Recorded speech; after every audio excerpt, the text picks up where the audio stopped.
بسم الله الرحمن الرحيم ومن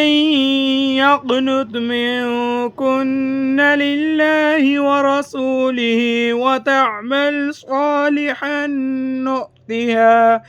نؤتها أجرها مرتين وأعتدنا لها رزقا كريما يا نساء النبي لستن كأحد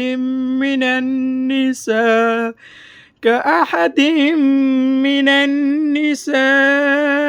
إن اتقيتن فلا تخضعن بالقول فيطمع الذي في قلبه مرض وقلن قولا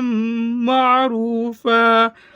آمنت بالله صدق الله مولانا العظيم.